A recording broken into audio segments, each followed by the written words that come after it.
Okay guys, bago po tayo magsimula, pasupport naman po ng aking munting channel. Papindot po ng subscribe button, notification bell, at pa-like and share na rin po. Salamat! Hi guys, maganda at pinagpalang araw po sa ating lahat and welcome back to my channel. Guys, may project ako ngayon, gagawa ko ngayon ng speaker box na L-ported type. Ang ating iloload ay itong crown na subwoofer, dual voice, no? Ito siya. So maganda ito, pwedeng gawing 4 ohms, 200 to 400 watts, at subwoofer type siya, no? At ang ating gagawing box ay itong mga scrap na plywood. Gagawa tayo ng speaker box na subwoofer, L-ported type, mula sa mga scrap na plywood. So tara guys, panoorin nyo ako kung paano ko gagawin ang L-ported type na subwoofer box mula sa mga scrap na plywood.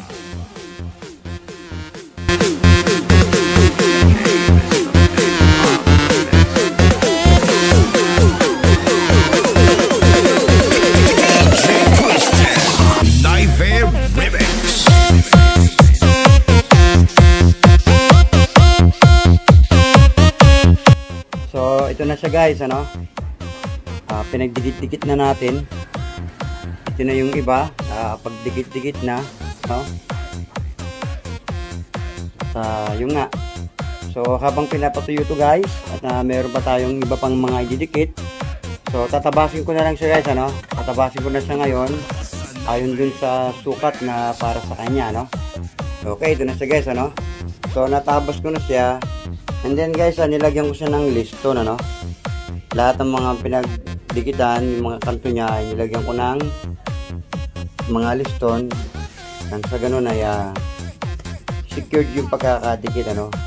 Wala na siyang pagkakataon para pa humiwalay, ano? So yan, ano?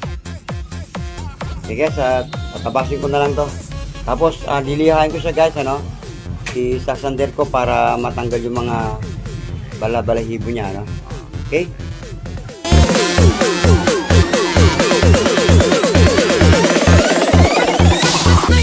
Okay guys, ito na siya, no? Nakabuo na tayo ng mga plywood na gagamitin natin mula sa scrap na plywood, ano? So pinagdikit-dikit natin siya guys, ano? At ngayon ay nakat ko na siya sa sukat na para sa kanya. At ito na nga siya guys, assembly na lang. At ito naman yung magiging banggaan ng hangin, ano? So nakat natin siya ng 45 degree kabilaan, ano? So guys, mula sa scrap na plywood, pinagdikit-dikit natin at kinat ko na siya sa sukat na para sa kanya, no? So assembly na lang siya guys. Okay guys, ano, naliha ko na siya. So ito na siya, no? Medyo makinis na. So ito na yung dalawang front. Tapos ito yung kanyang pang L-ported, ano? And then yung sa ilalim, yun yung kanyang likuran. Ito yung apat na siding, no? Magkabilang speaker. At ito yung kanyang ibabaw at ilalim. Tapos ito yung kanyang mga bounce. Okay guys, ngayon naman ay darakon tayo sa pag-assemble. So guys, samahan niyo ako. Nightmare Remix.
Okay guys, tara, assemble na natin, ano?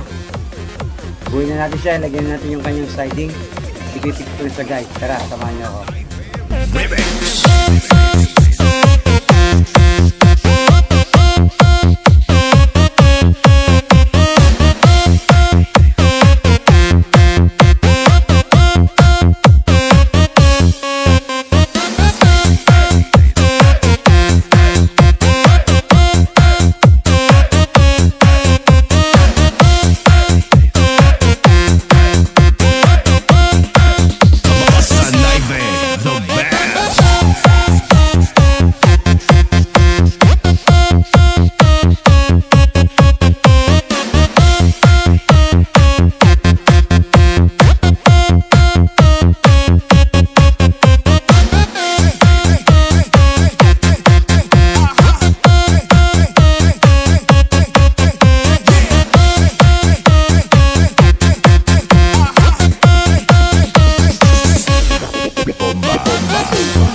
Okay guys, ano, natapos ko rin, ano.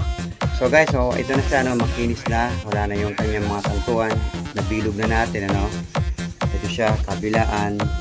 So wala na rin yung mga lumabis, no. So pumantay na siya, no. And then guys, yung mga butas, lalagyan ko lang ng stick wheel, pero hindi ko na ipakikita kung paano ko lalagyan, ano. Tapos ilalagay ko na lang yung kanyang mga corner, yung kanyang handle, and yung mga speaker terminal. Ito yung guys, no? Corner, handle, at yung speaker terminal. At ito naman yung kanyang mga speaker. Ayan. Okay guys, ano? At mamaya tapos na ito guys, ano?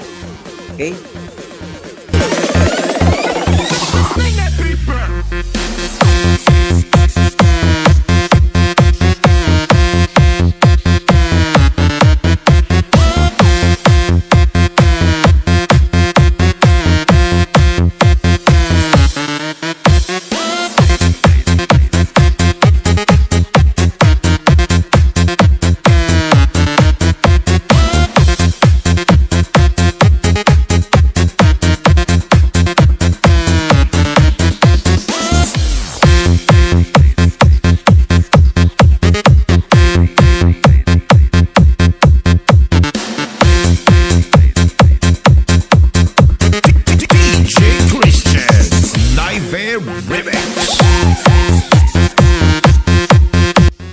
Mula sa mga scrap na plywood, nakabuo tayo ng dalawang speaker box na digis na subwoofer type.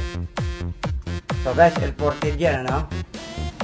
pang malakasan siya kahit pasabihin mong digis lang siya. Eto na siya guys.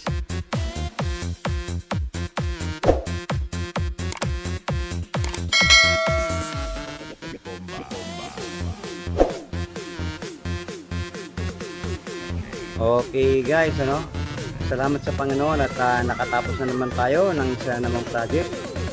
Guys, mula sa mga scrap na plywood, pinagdikit-dikit natin. So nakabuo tayo ng dalawang subwoofer box na digis na L-ported, So yan siya guys,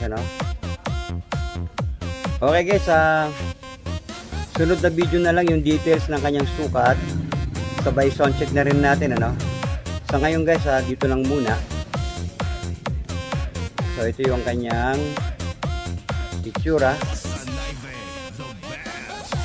Okay guys, pa-support ng aking munting channel, papindot po ng subscribe button, notification bell, pa-share and pa-like na rin po. At ang pag-ibig, pagpapala ng ating dakilang Diyos ay sumating lahat. Maraming salamat po.